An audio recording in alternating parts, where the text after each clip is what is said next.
At the beginning, I'd like to share a point of view in 2 or 3 minutes that is related to the scope of this video, and if you find it relevant to your flight simming style, then please continue watching. If not, then feel free just to skip it and get into the topic. So, me personally, I used to fly only or mainly big birds, big commercial airliners, such as, for example, the 737. Of course, it's not the biggest one over there, but compared to general aviation, it's a big bird.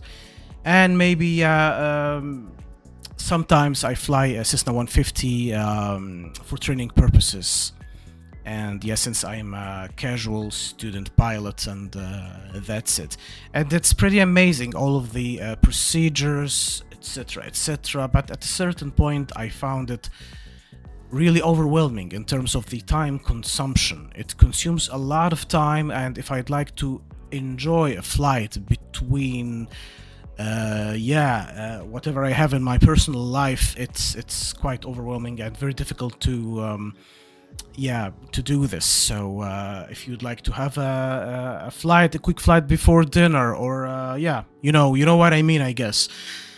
So that made me start exploring the general aviation world, and flight simming is not only about the big birds. This is completely wrong. You can still fly with procedures in general aviation, aircraft, smaller aircrafts, and I'm really happy that I flew the King Air 350 from Airfoils Lab all the way from Amsterdam Schiphol, where I'm based, all the way to yesterday I landed in Las Americas airport in the Dominican Republic. So I took it in hopes. So it's really amazing that you'd explore new areas of the world, small airports, big airports. You can do all of these by just sticking to airliners. Okay, so if you fly only airliners, then give yourself a chance to explore the GA world. It's pretty amazing. You can just fly a 15 minutes flight, a 10 minutes flight, and we will go through a quick together today, a very short flight demonstrating the this very aircraft in this video. So I hope that this intro wasn't boring. It's just a humble advice, and let's get started. Thanks a lot for watching the video, and welcome to the channel. I'm Mo. I'm a flight simmer and a student pilot based in the Netherlands. And in this video, we will dig deeper into this aircraft, and I will be sharing my opinion on why did I get it in the first place. Maybe it inspires you, maybe not, but just a disclaimer, this aircraft and this video is fully sponsored by myself, right? So when you first look at it, it's not a GA aircraft, by the way. It's definitely used for general aviation purposes, but mainly a mini-airliner. It's operated by small airline companies around the globe. And that's called the Islander because, I don't know, it's just a nickname, but usually it's used to hop between islands based on the research that I've done. And what did I pick it? Because it brings a lot of things in one fuselage. It's a tiny aircraft, usually very easy to handle, very easy to take off and land with full weight on short runways. You could land it on paved runways, grass runways, dust, whatever out there that is suitable for an aircraft landing that size. It's ridiculously slow, very slow, and this is not a disadvantage. It's designed to be like that for the purpose that it's built for. So it's slow, with the average or above average cruise speed of 140 nautical miles, and that is very, very suitable for calm and short flights between between your maybe after lunch, before dinner, after dinner, between meetings. So no, so you could do um, a very nice flight within just 10 minutes, 15 minutes. Today we will be doing also a very short flight between two airports on one of the islands in the Bahamas, and I will be sharing my personal, if you'd like to try to give it a try, lovely airports, very close by airports in the Bahamas area that you can hope to either in this aircraft or any other aircrafts of your choice, GA of course, small ones, right? It's we will get inside in a few minutes. It's analog cockpit, legacy cockpit, but could be equipped with modern avionics, and that's what attracted me to it. Yeah, and we will have a look in a few minutes when we get it inside. All right. Okay, what are we going to discuss today? So of course the cons and pros. The cons and pros won't really be constructed. It will be just casually demonstrated during this video, and I have a couple of concerns that I'm not really happy about, but it's not a deal breaker in my opinion. Right? Okay, so let's have a look. Okay, let's do a walk around, and excuse me if the camera is a little bit quick. Yeah, I'm using a PlayStation controller here for this, but it's a bit quick. So, looking at the design, and this aircraft comes with multiple liveries. I chose this one because I like that mango color. I love it. And it looks really nice from the inside when you're in the cockpit and look to the outside at the cowling of the engine. Yeah, pretty cool.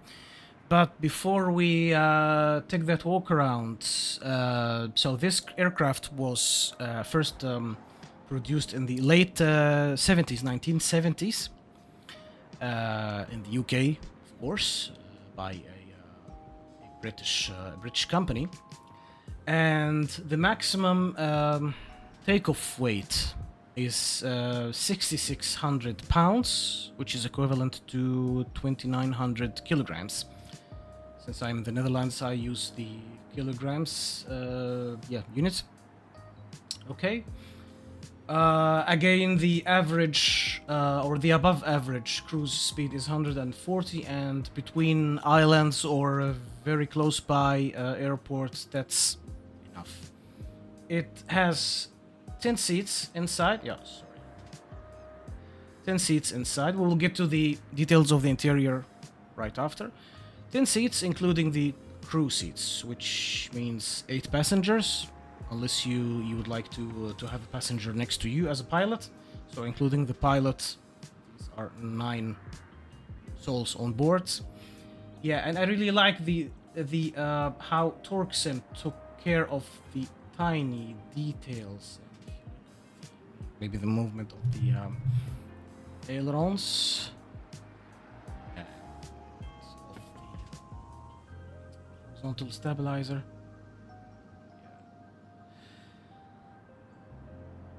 And it has a cargo compartment back here. But also look at the details here. Look at the details of the engine and the engine from inside. I'm sorry for this speed camera. Oh, maybe by the mouse I can zoom in a little bit. So it's equipped with 2 piston engines. The brand is Incoming, if I pronounce that correctly. 2 piston engines, and this aircraft is ridiculously sensitive to icing, and I love it because it helps you also get trained on how to handle icing for such an old engine type. Okay, but this is common for carburetor engines. Okay, yeah, so you need to pay close attention. Why? Because it can cause performance degradation, especially during climb, during takeoff, and it happened to me a few times. So you need to pay close attention to this, right?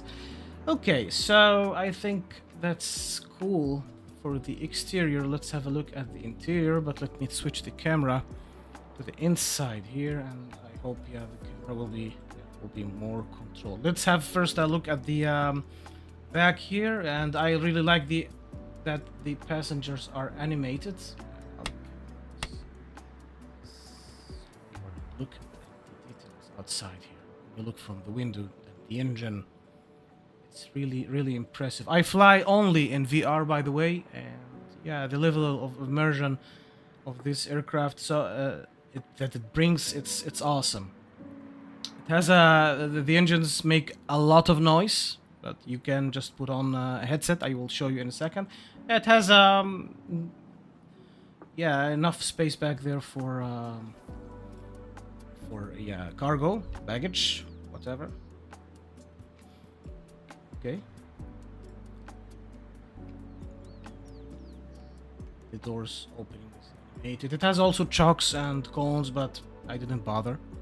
It has also a page we don't really need to have a look at. A page for the aircraft itself, for the settings, where you can change the weight of each row back there, where you can also sit at the fuel, yeah, check the CG, etc., etc. It's a very simple page. Yeah, we don't need to go through it now, at least. But me personally, I prefer just to do it in the normal menu of Sim. Okay, let's have a look at what we have here in the cockpit. So once again, yeah, self-explanatory. A legacy analog cockpits, and me personally, I love these very much compared to modern aircrafts, but it's just modern cockpits. I mean, glass cockpits, but it's a personal opinion, of course. Okay, what do we have here? And let me actually turn on the battery for you.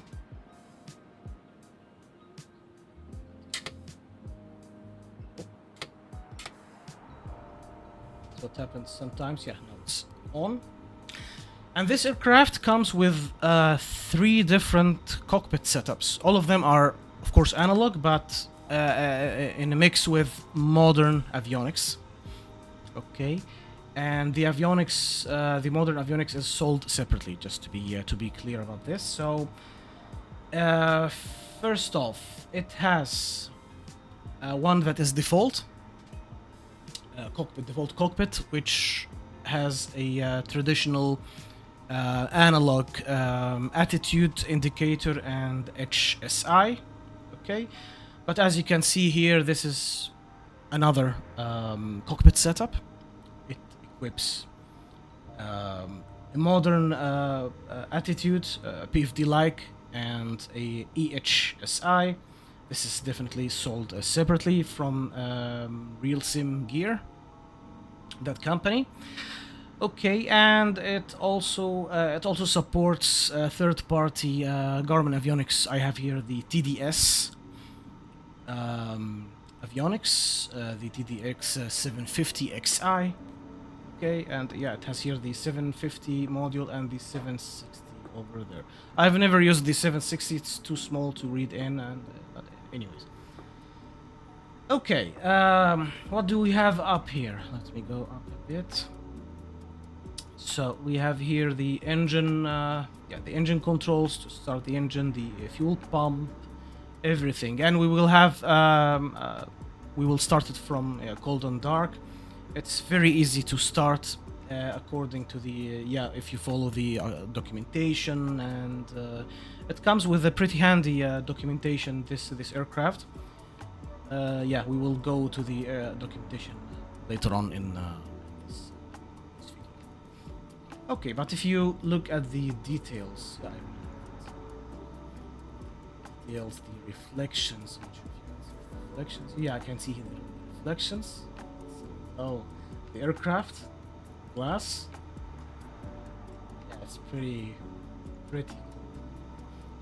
Yeah, and don't forget, here, here's the heat, the carburator heat here, okay, which is very important for you to know how to operate. If I'm not wrong, the circuit breakers are all of it are animated and functioning. They work, not just an animation. But I've never tried any of them this aircraft. Anyways, okay, yeah. So yeah, the fuel selectors over here, and one of the nice things I love about this aircraft, it's for most of these switches and buttons here, it's how they call it, persistent, meaning that when you make a change to a switch, if you flip a switch and get out of the sim and then reload the sim again, you will find the switch at the same position that you left it. I find it really nice. The aircraft has no option to set all of the settings to the default of the cold and dark. I find it okay because it's a tiny aircraft and yeah, very few buttons, so you don't need to worry that much about it. Usually, when I shut down the engines, I reset all of the switches back to the defaults. Here is headphones, and this is quite useful for the noise cancellation because the engines here make a lot of noise, a lot. So to be able to hear your ATC or something, or just not to be making a lot of noise in your home and to avoid getting a headache, this is quite useful. Yeah. So that's it mainly. Yeah, we will be departing from a small airport, the Bahamas. The ICAO code is Mike Yankee Alpha November, and we will be hoping to a nearby airport that is 25 nautical miles away. So that will be a demo flight for you. Okay, I've covered many of the pros now. I will get to the cons later in this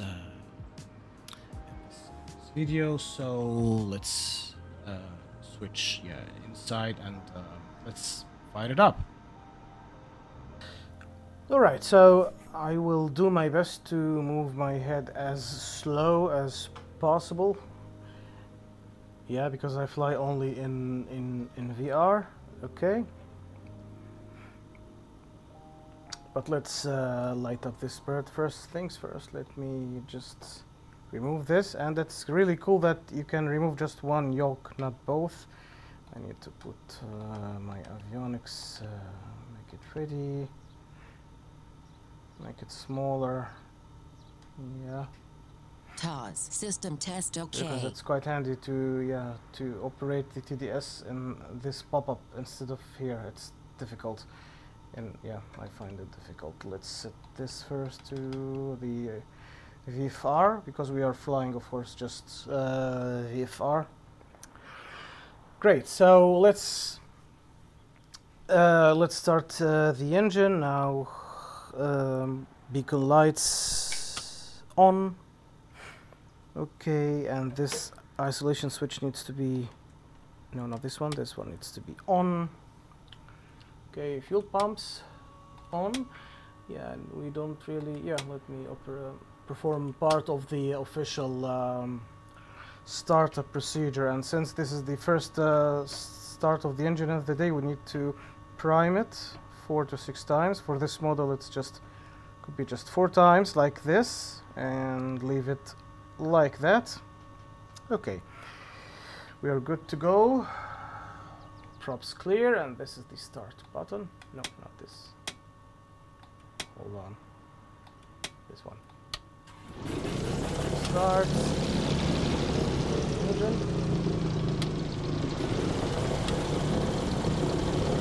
Great. Let's turn on the Let's first track the RPM. It should be at 1200. Yeah, going up now. You can see clearly in the view. Also turn on the generators. Right. Now all of the warning messages are done. Turn off the isolation switch. Put this on for the noise. Voila. Okay. Both magnetos are on. The RPM is fine. Yeah, just to not to be wasting your time. It's not a cold and dark procedure video, so we will be just skipping the startup checks. And if you see this, yeah, let me move the cursor of my mouse a bit. Wait.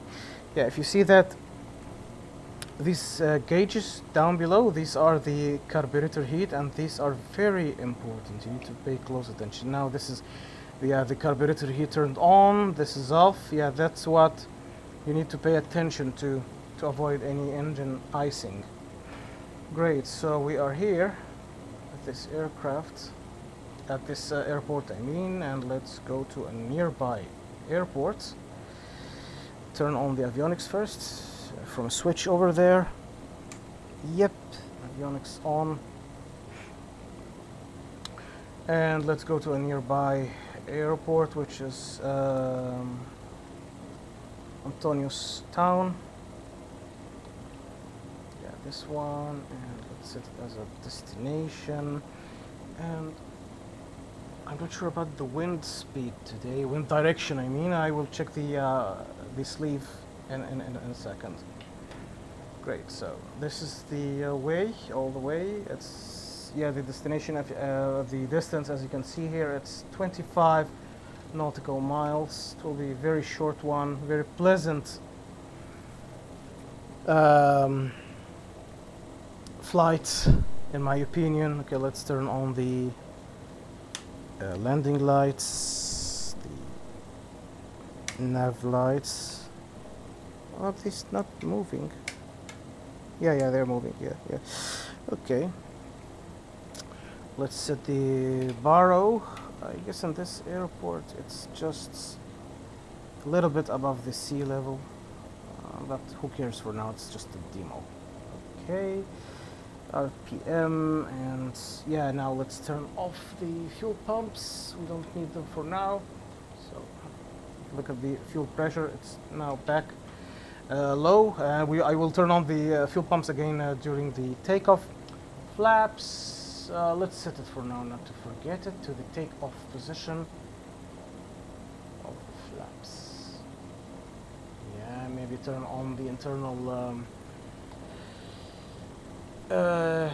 heating, the air blower inside. One thing that I've forgotten to mention about the layout, the available layouts of the cockpits for this aircraft. So I've said that it has a default analog cockpit with traditional attitude indicator and HSI, as well as a default XP-12 Garmin, the GNS 530 if I'm not wrong. This is the second variant, which equips here, could support the G5 Garmin modules for the PDF and EHSI, as you can see, as well as a modern third-party avionics like such as the TDS or Reality XP, and both this and those are sold separately. The third option still supports, of course, the TDS avionics like this one, as you can see, but it supports a modern gauges here, so it's like a semi-analog cockpit. You keep the engine indicators here, these ones, but all of the six-pack indicators are replaced by two screens of Garmin 500. If you know the Garmin 500, you can also buy it from Real Sim Gear. And the Garmin, if you don't know the G500, it's a very small version of the G1000. But you still have the all of the avionics, the maps, everything, the setup, I mean, of the navigation. It's done separately here on your TDS. And in front of you here, you will have two big screens. One of them is a big PFD screen with a synthetic view. And the second one is a big map, but you don't control the autopilot or the navigation aid from it. And this tiny aircraft, of course, with the modern avionics, it supports all of the modern approach procedures such as ILS, RNAV with glide slope, etc., etc. Okay, let's taxi out. Yeah, I need first to check. I don't hear the aircraft while recording, so I hope everything is yeah, according to the gauges here, everything is fine. I just want to check the wind first before we get started. So, full roll. I don't see it. Give it a second. Let's taxi out. And usually the RPM should be not less than 1200, not to cause issues to the spark plugs of the engine, since it's a piston engine. Okay. Then we will take runway. Which runway is it? This is 10. We will take 30 if I'm not wrong, if I remember correctly. Yeah, anyways, let's taxi out. And because I don't hear the engine, I don't know. Lights are on. Yeah, and it's warm weather now, so the carburetor heat will not be a problem. I hope that you can see clearly, guys, the instruments here in the VR view, and you don't get your eyes rolling, hopefully.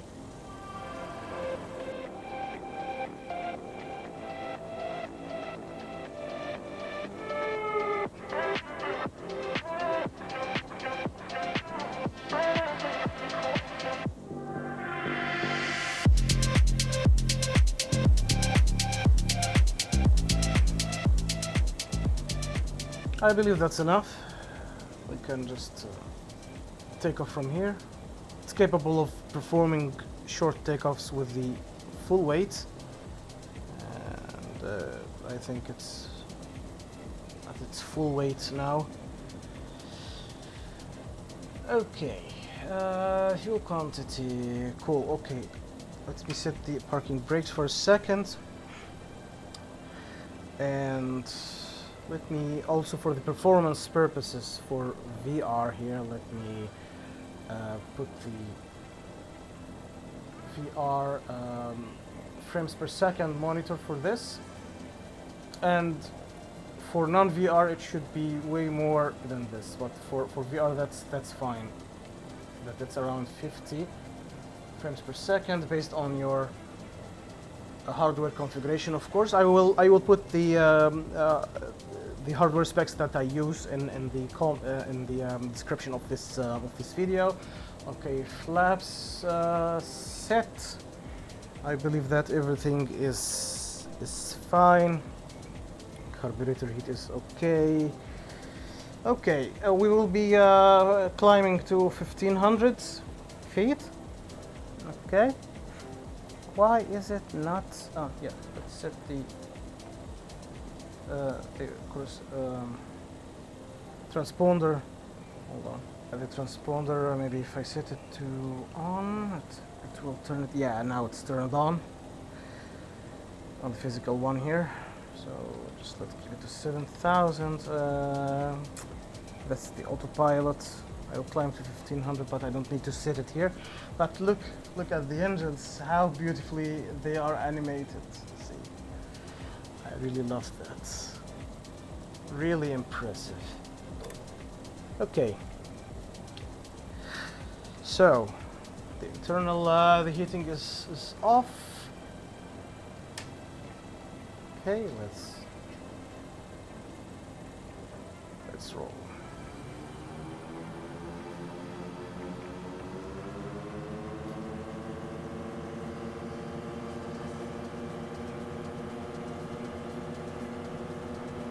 I've just got in New York yesterday, so apologies for any strange handling issues.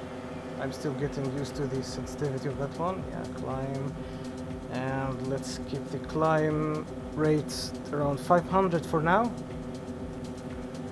And by the altitude of 200 feet, we will retract the flaps, and the gear of this aircraft are fixed, which means that we cannot retract the gear. Okay. Usually when you bring the flaps up, that's what happened, but have an eye at the performance now. The speed, it's not gaining speed, but let's give it a second. If it doesn't, I will turn on the carburetor heat. Could be a reason, it happens sometimes. Yeah, now it's gaining speed slowly, which is fine. Flaps are up. This is the flaps indicator over there. Let's bank to the right. Yeah, but I wanted to gain more speed, so let me turn on the carburetor heat a bit for a few seconds. Let's have a look at the performance. It should gain more speed now, any second. Give it just a moment. Yeah. It's also a heavy aircraft now with being fully loaded.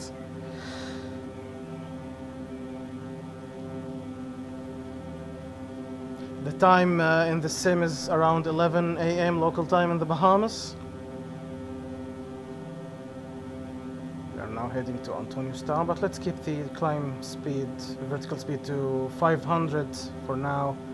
Keep an eye here. Nope. Get on the maps.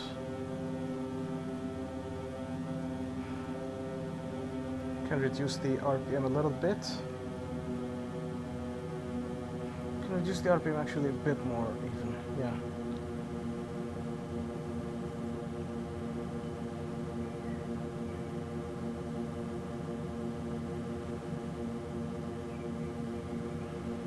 Yeah, gaining speed now, and almost 1500. Look at the passengers, we have happy passengers back there.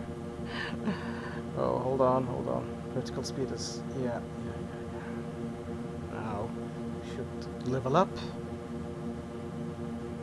Maybe reduce, yeah, descend a little bit to 1500. And I use the trim as well. So yeah, this is the trim indicator here, if you can, as you can see it. Hold on. I'll just get it to 1500, and then I will turn on the activate the autopilot. Gaining speed now, almost 140 knots. We need to reduce the speed and descend a little bit to 1500.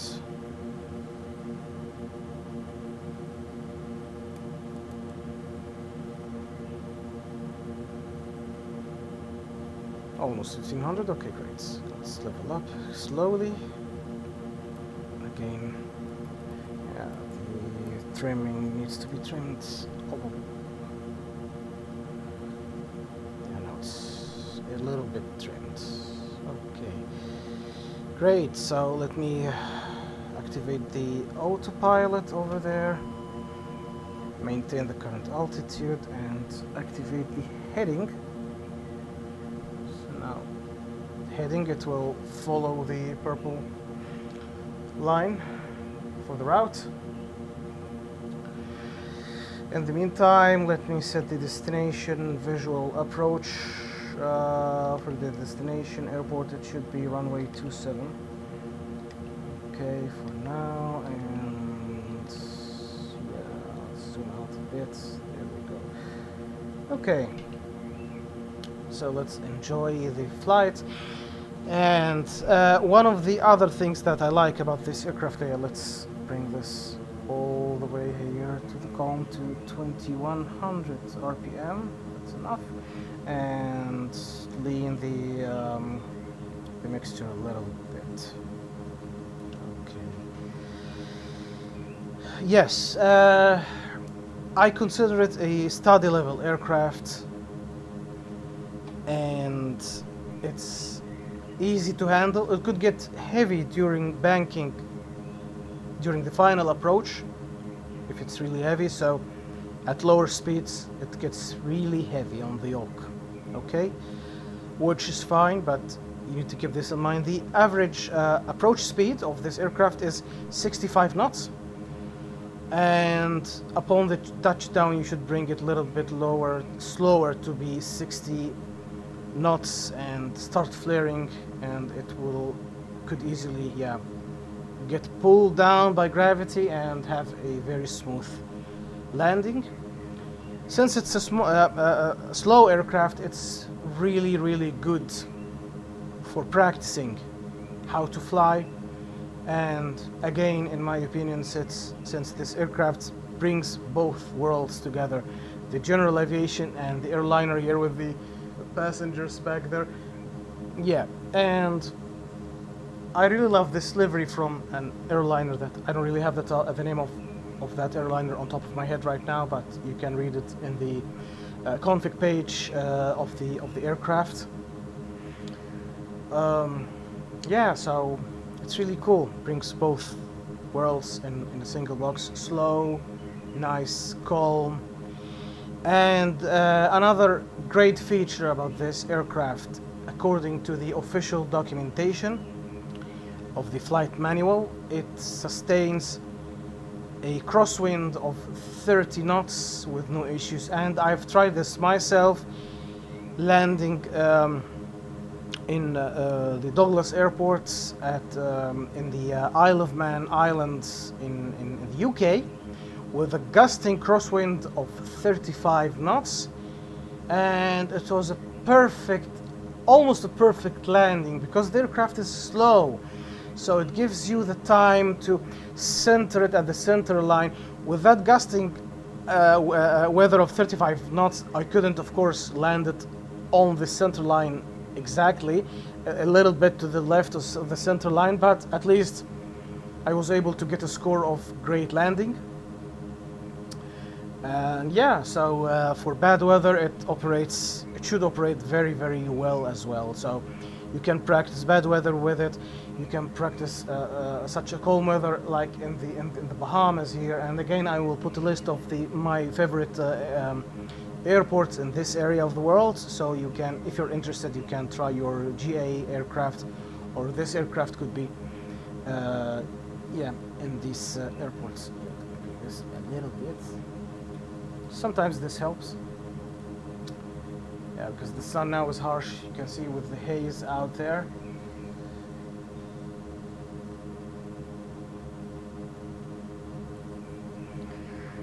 Okay, we are 10 nautical miles far, so let me descend to 1,000 feet. Hold on. Where is my... Yep. Let's descend to 1,000. Let's descend to 1,000. That's... Okay, so let's begin the descent.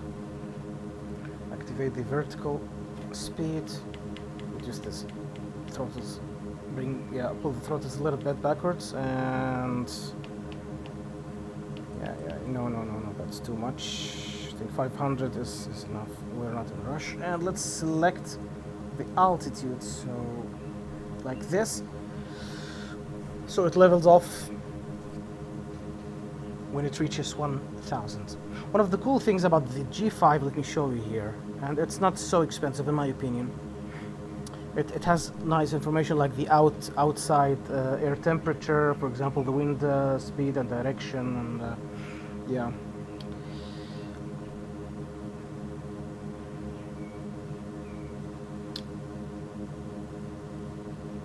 could maybe turn on the cabin heat for a few minutes until we reach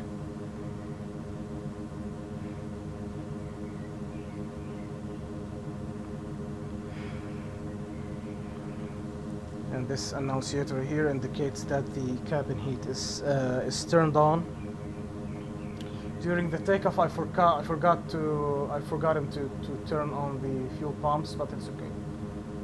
Usually I do this. Maybe I'm a bit distracted recording this video.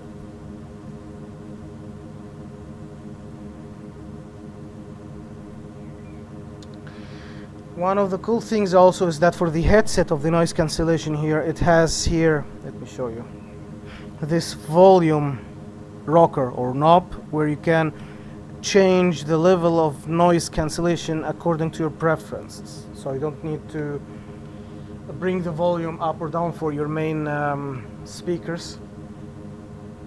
Okay, and let me set the heading mode instead of the nav mode. Here we go. Let's bank a little bit to the left. We're losing speed, by the way, so yeah, because while recording I don't hear the the engine, so I'm not paying attention to the speed. So now it's, yeah, we can gain more speed here and bring this all the way back to have a calm engine noise.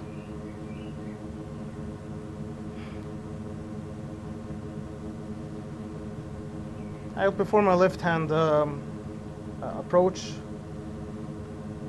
for runway, what was it, 27? Yeah.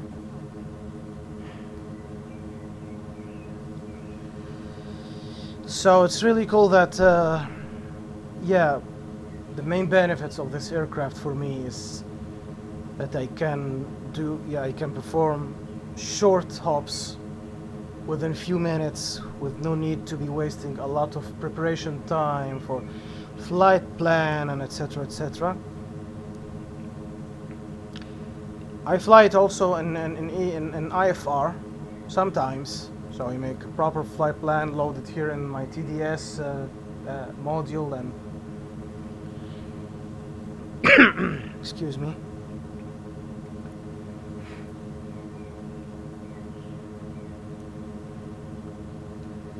Yeah, the details are so impressive, in my opinion. So our speed is more than 140. As you can see here, it's 160. Yes, 147 and increasing, which is fine. But since we are getting close, let me bring it to 120. Yeah, the airport is over there. Let me take it from here manually. Let's turn on these and switch off the cabin heat. Switching off, disengaging the autopilot. Slowing a little bit. Now look at the carburetor heat. Yeah, pay attention to this. I just need to slow it a bit before bringing the flaps down, and let's bring the flaps down to the takeoff mode initially. Let's descend because we are too high. Keep an eye on the speeds. Now let me put the mixture to full, increase the RPM a little bit. Yeah, for the speed it's fine for now. Descending slowly, nicely. Yeah, this is the effect of the flaps. Let's bank left maybe now. Still high, but it's okay. Cutting the power temporarily. Maybe the carburetor heat needs to be turned on. 500. Losing speed and losing altitude. Yeah, that's good. Good altitude. Appropriate. More speed. Turn off the carburetor heat. Add more RPM here. And excuse me if the landing wasn't that smooth, because I'm still getting used to the sensitivity of my New York. Flaps full down, let's flaps to full, and when you set the flaps to full you need to reduce the speed a little bit temporarily and push the yoke forward because it will be pushed upwards. The speed is high, it should be 65 something. One of the cool things about this aircraft, oh, not really the center line, but it's okay because I'm paying attention with you guys. Yeah, that's enough. And flare, power off. Yeah. What's the score? Great landing. Okay, cool. Not bad. Popping that up. Retracting the flaps.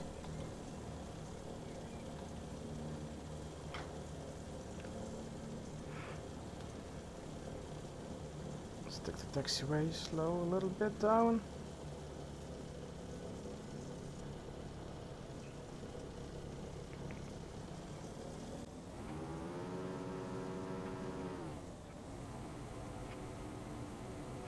Let's park it somewhere here and turn off the engine.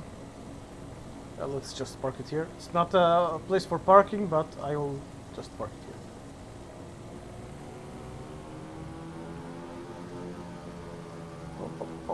Stop.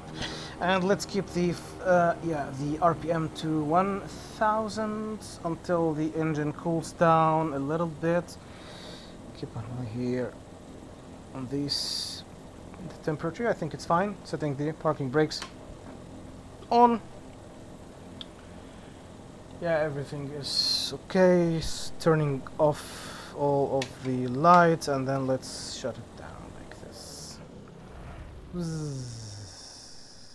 All of these switches, the battery, kill the switch.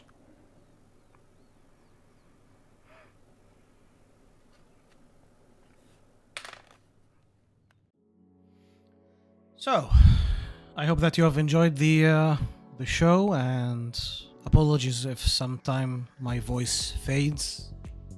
This microphone is giving me a hard time. Anyway, my problem.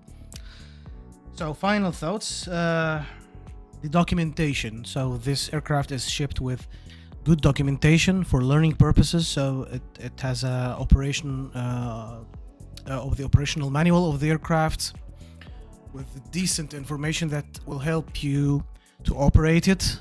Normal checklists, and yeah, a few other documentation.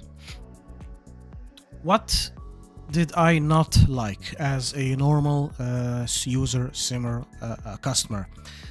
The first thing is that with the TDS avionics, it gets powered on with the battery, which is the main bus, and this is incorrect. It should be powered on with the avionics bus. Okay. I've reached out to the TDS support. The guys as always do a fabulous support work, but it was beyond their scope. And that was the problem there with the TorqueSim support. Don't get me wrong, but as a customer, I'm not satisfied at all.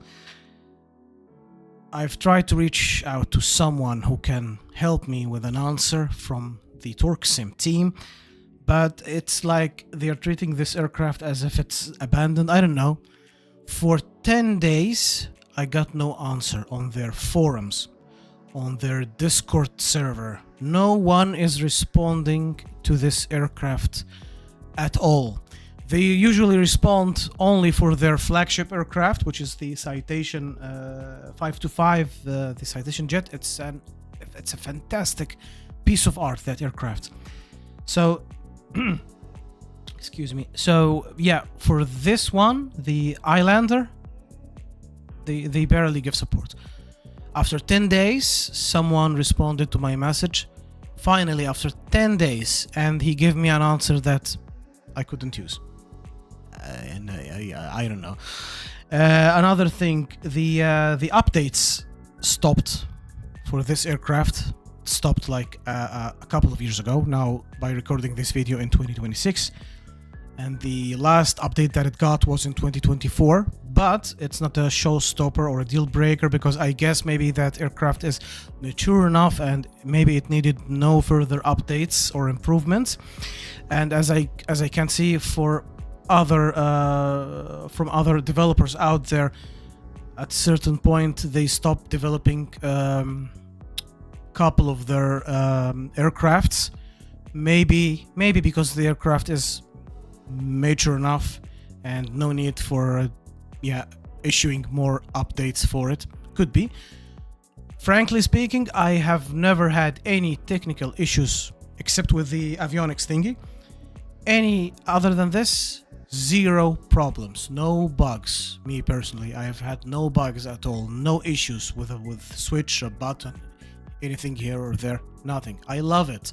The price of the aircraft is $40 and 30 something in euros.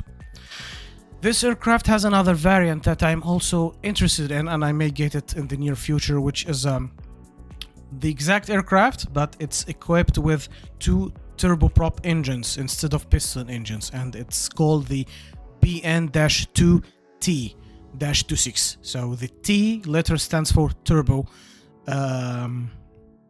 turboprop engines. It's faster, according to the documentation, 30 knots faster for the cruise speed. I'm interested in trying that one in the near future, but yeah, who knows. What else do we have here to cover? Yeah, we have had the flight, everything. I'm just looking at my tablet here for the notes. I hope that video has been informative. Thank you so much for watching. I'd appreciate if you subscribe. That will encourage me to do more. Yes, and like the video if you don't mind. And that's it. Thanks a lot and see you soon.